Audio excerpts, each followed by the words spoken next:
Bonjour à tous, moi c'est Acacia et Lune et bienvenue dans ce premier podcast sur l'astrologie. Merci à toi si tu m'écoutes ou si tu me regardes sur YouTube. Je vais essayer de poster une fois par semaine. N'hésite pas à venir me suivre sur Instagram @acacia et lune pour me proposer des thèmes, des sujets à aborder si tu en as envie. Et n'hésite pas aussi à m'envoyer en DM ce que tu as pensé de cet épisode. Alors, aujourd'hui, j'aimerais parler de comment l'astrologie a changé considérablement ma vie, ma vision de moi et ma vision des autres. J'ai commencé à m'intéresser à l'astrologie depuis très longtemps. J'ai toujours été baignée là-dedans de par mon père qui s'intéressait aux bases de l'astrologie, c'est-à-dire les signes solaires. C'était un petit jeu entre nous de quand, je rencontrais des gens, lui dire leur signe astrologique et lui, il me disait une ou 2 phrases en mode: «Ah tiens, t'as rencontré un bélier. Fais attention parce que ta ta ta, ta ta ta». Bon évidemment ça a été toujours sur la forme, la surface de l'astrologie, hein. On n'était pas sur le fond du tout, mais j'ai été baignée dans ça et j'ai commencé à m'y intéresser parce que je me suis rendu compte que je pouvais mieux comprendre les autres. Je n'arrivais pas à me dire, quand j'étais plus jeune, que les gens étaient des vrais gens, qu'ils existaient, qu'ils ressentaient, qu'ils vivaient comme moi je le faisais. J'avais une tendance très égocentrique qui vient vraiment de mon scorpion, donc qui était de me dire que j'étais la seule à ressentir, à souffrir, à vivre des choses intenses parce que je n'arrivais pas à imaginer que les autres puissent vivre des choses comme moi je vivais, ressentir des choses comme moi je ressentais. J'étais bloquée dans ma vision du monde et de moi et des autres. Et donc, je n'étais pas consciente de la réalité des choses.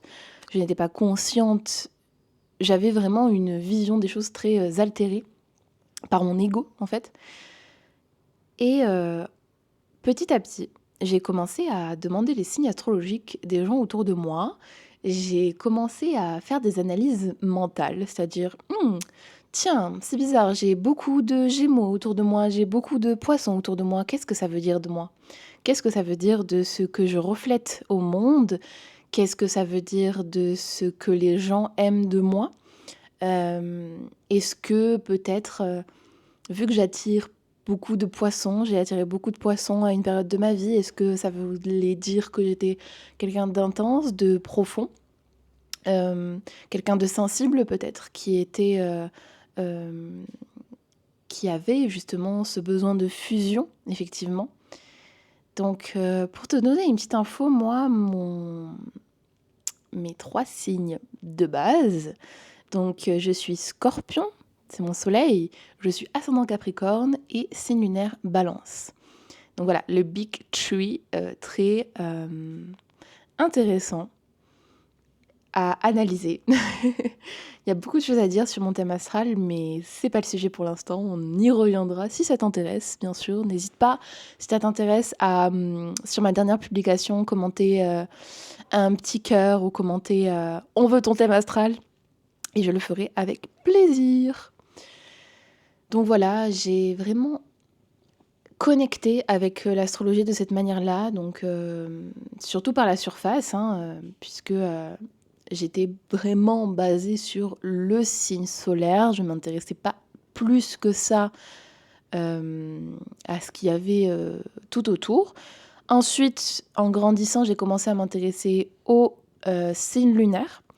Donc le signe lunaire, si tu ne sais pas, c'est vraiment, le profond de toi, ton toi intérieur, ce qui va venir, parler quand tu es, seul, quand tu es touché, quand tu es dans ta sensibilité, dans ton émotion.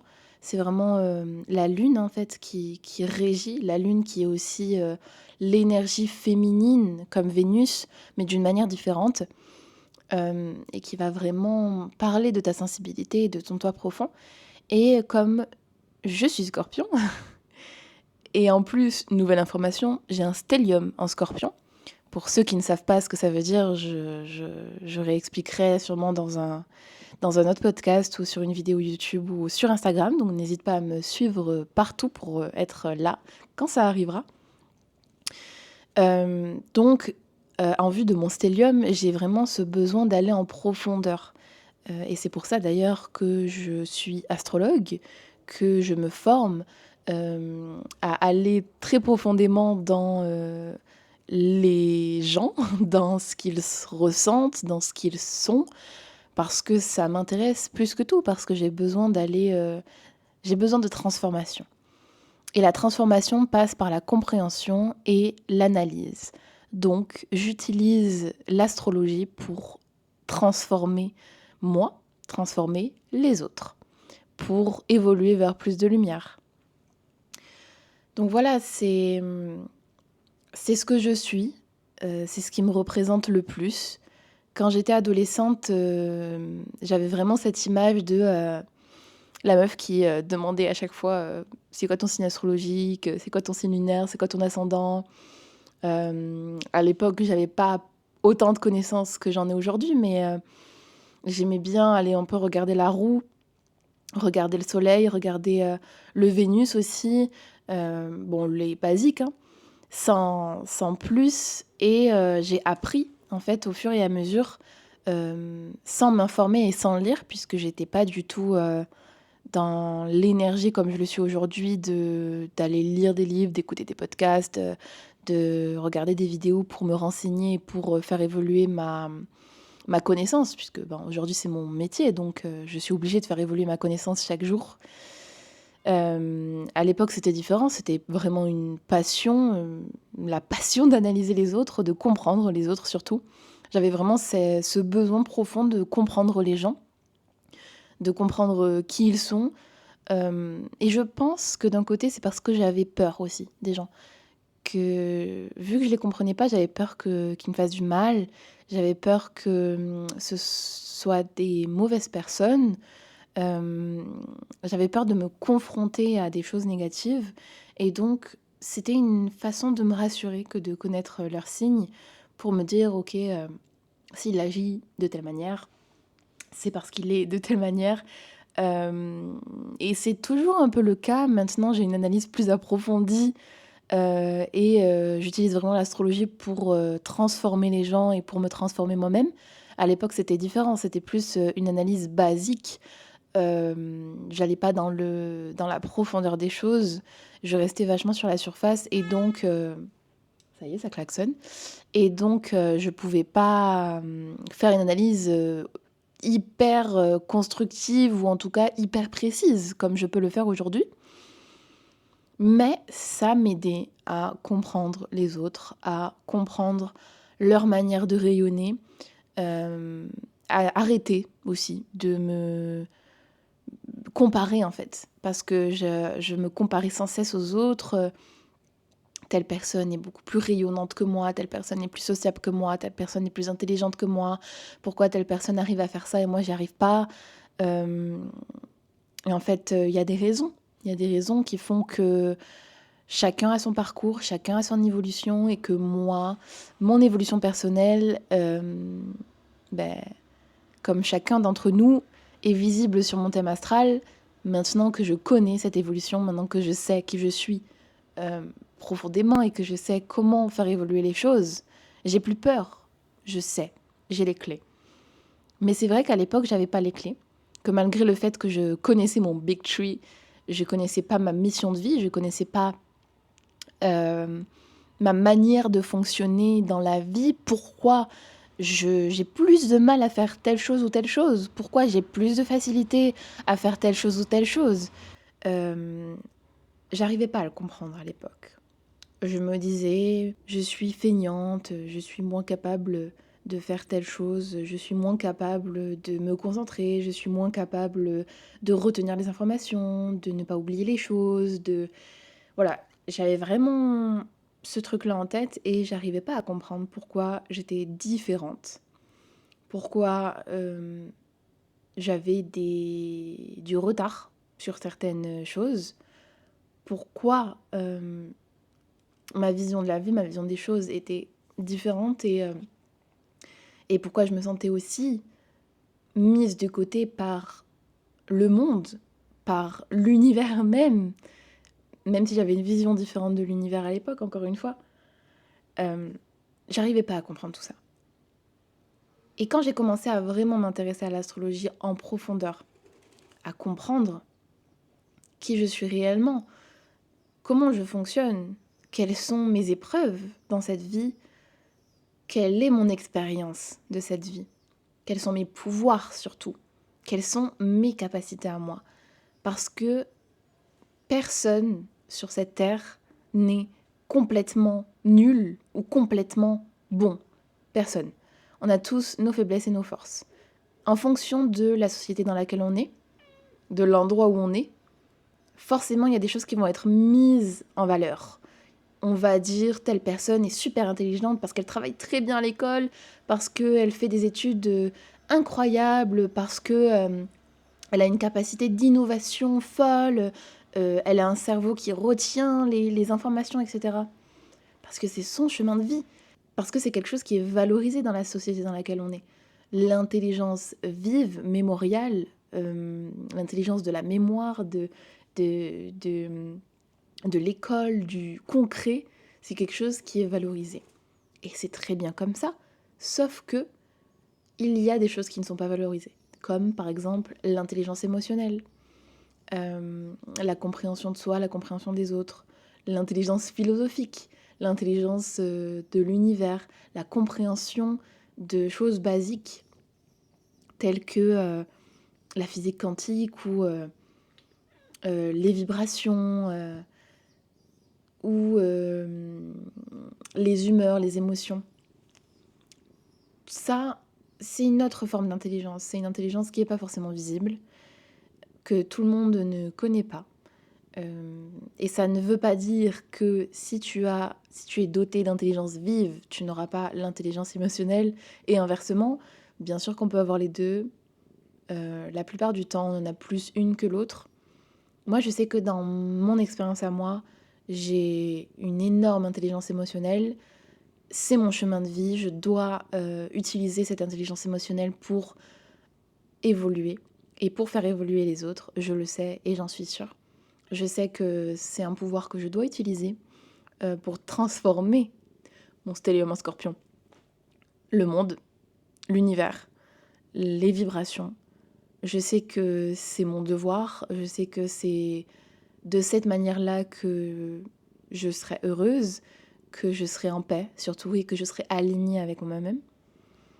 Mais d'autres personnes, c'est faire des études de 10 ans sur un truc hyper scientifique et changer le monde, mais d'une autre manière aussi, en fait. On change tous le monde de notre manière.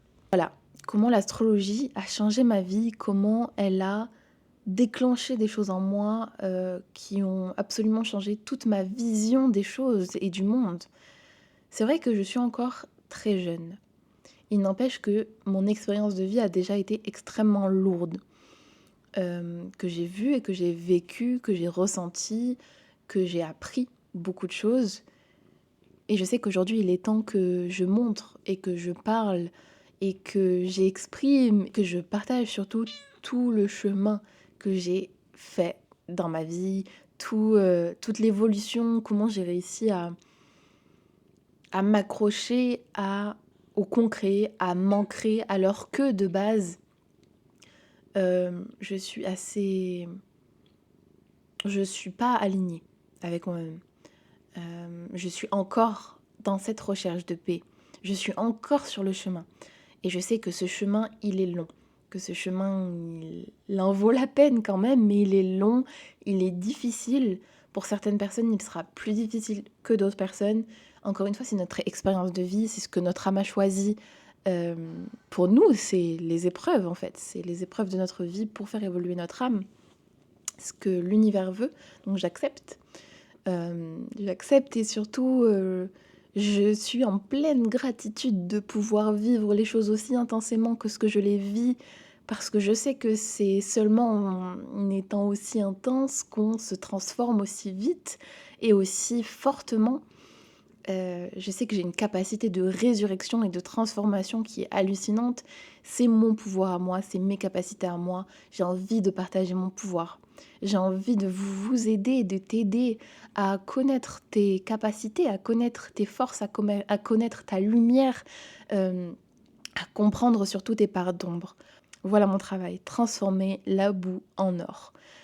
Des fois, tu vas te sentir incapable, tu vas avoir l'impression de ne pas réussir à avancer, tu vas avoir l'impression d'être complètement bloqué, d'être enchaîné, d'avoir le cerveau comme s'il était emprisonné par ta propre mentalité, par ta propre pensée, par tes propres barrières, et que tu n'as aucune idée de comment trouver cette clé qui te fera ouvrir tes propres barrières.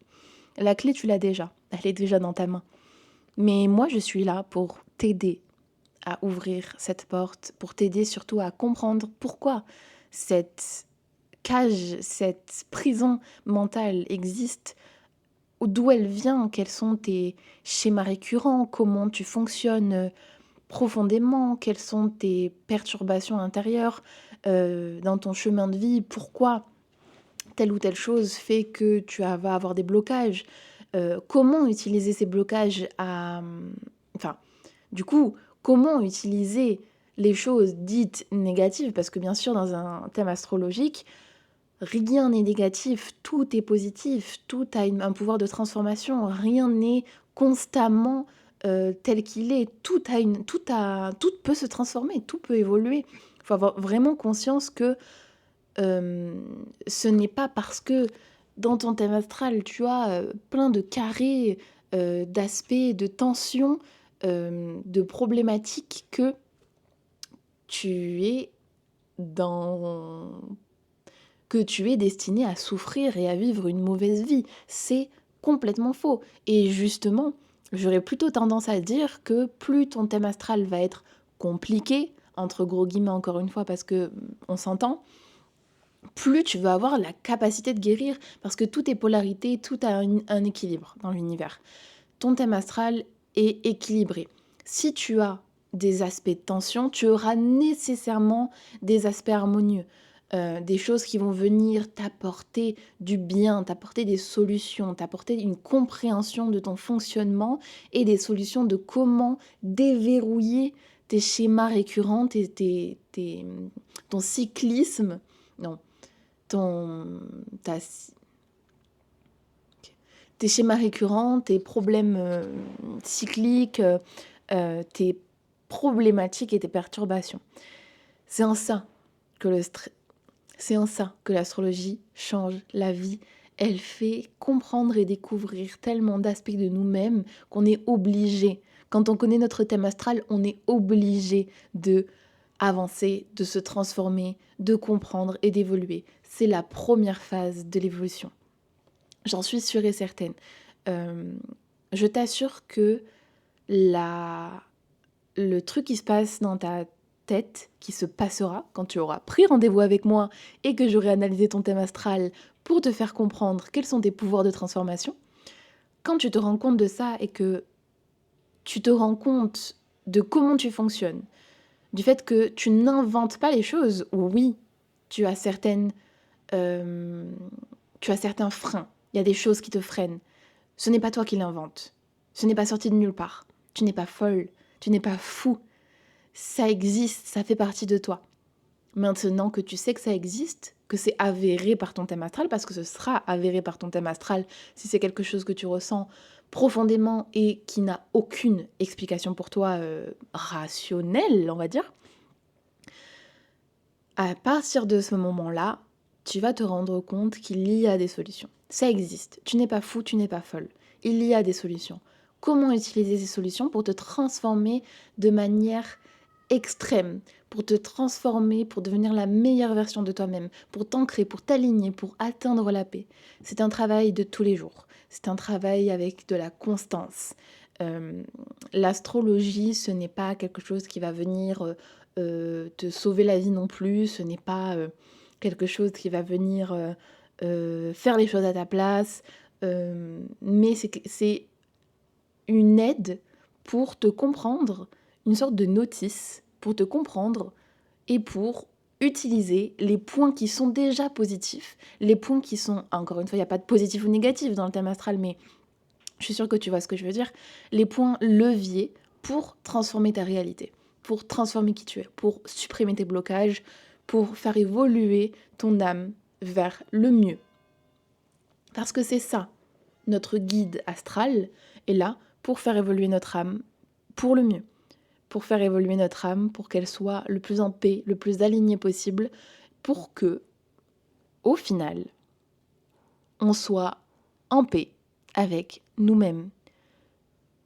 C'est un chemin qui est difficile, c'est un chemin qui prend parfois plusieurs vies, d'avoir la paix parfaite, pure et incroyable, mais c'est un chemin possible. Et si tu commences ce chemin-là, dans cette vie-là, tu seras d'autant plus prête ou prêt à atteindre cette paix, un jour ou l'autre. Alors commence. Qu'est-ce que tu attends pour commencer à prendre soin de toi, à te comprendre et à être douce avec toi surtout. C'est ça le plus important. Arrête d'avoir peur, arrête d'être dans tes schémas cycliques, arrête de reproduire toujours les mêmes erreurs sans essayer de comprendre d'où elles viennent, pourquoi elles sont là, tes patterns amoureux, pourquoi à chaque fois je fais une relation, pourquoi à chaque fois ça se finit de telle manière ou de telle manière, pourquoi je n'arrive pas à prendre de décision, pourquoi je rencontre toujours le même type de personne, pourquoi je n'arrive pas à me débloquer financièrement, pourquoi je n'arrive pas à trouver le travail de mes rêves. Tout ça, tu as les réponses dans ton thème astral. Donc lance-toi, vraiment lance-toi.